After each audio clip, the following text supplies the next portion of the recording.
A ver, ¿puede una sola persona cambiar el rumbo de toda una nación? La historia de Mary Robinson nos demuestra que sí, y vaya si lo hizo.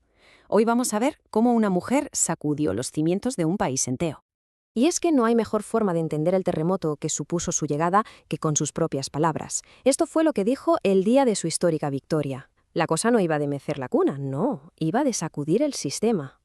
Y claro, la pregunta es casi inevitable, ¿no? ¿Cómo es posible que alguien que se preparaba para ser monja acabe siendo la fuerza que desmantela un sistema anclado en la tradición más pura?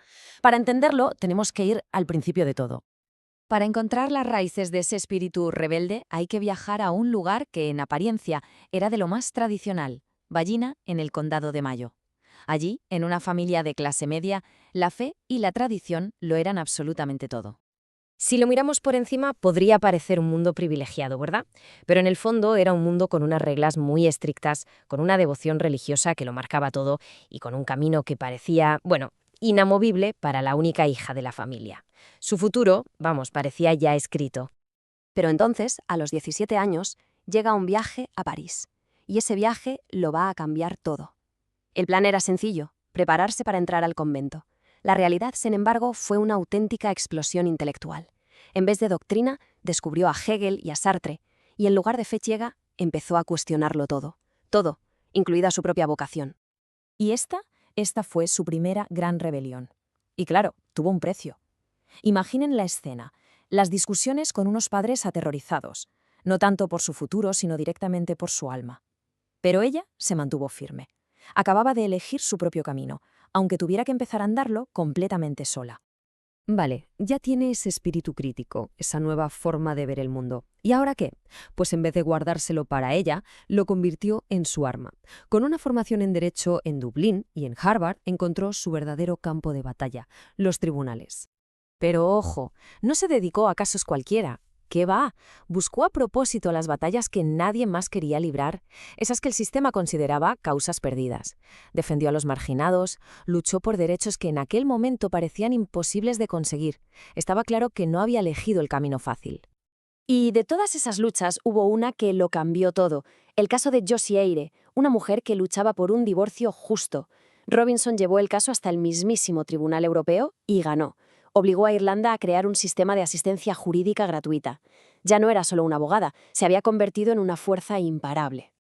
Después de pelear caso por caso en los tribunales, se dio cuenta de algo. Para cambiar el sistema de verdad, no bastaba con luchar desde fuera, había que hacerlo desde dentro. Y así, en 1990, se lanzó a su desafío más audaz, la presidencia de Irlanda. 100-1. Esas eran las apuestas en su contra. Era una candidata independiente, una mujer considerada radical, que se enfrentaba a toda la maquinaria política tradicional. Parecía una batalla imposible, o al menos eso es lo que pensaba todo el mundo. Y claro, en cuanto esa candidata imposible empezó a ganar fuerza, el sistema contraatacó con todo. Los ataques se volvieron personales, muy crueles, apuntando directamente a su vida privada, con rumores de que su matrimonio era poco menos que una farsa. La estrategia era muy clara. Había que pintarla como una amenaza para la Irlanda de siempre. Querían convertirla en un monstruo a ojos del electorado, usando el miedo como su principal arma política.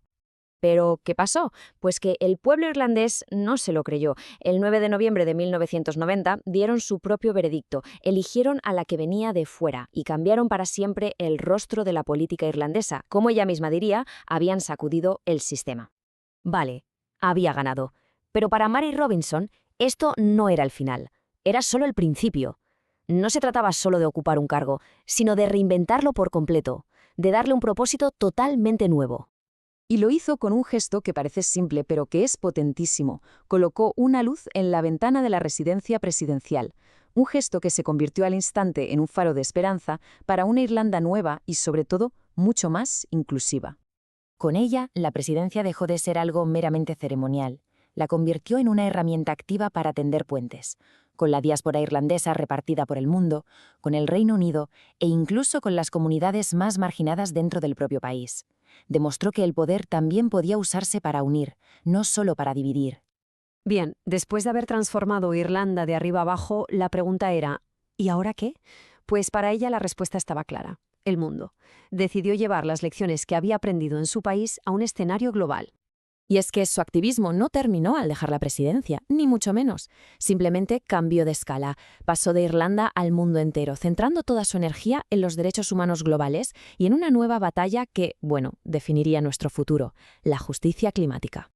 Al final, la historia de Mary Robinson es una prueba increíble del poder que tiene una sola persona para desafiar lo establecido. Y nos deja con una pregunta flotando en el aire, una pregunta que es inevitable. Ahora que sabemos qué se puede hacer, ¿qué sistemas necesitan que los sacudamos hoy?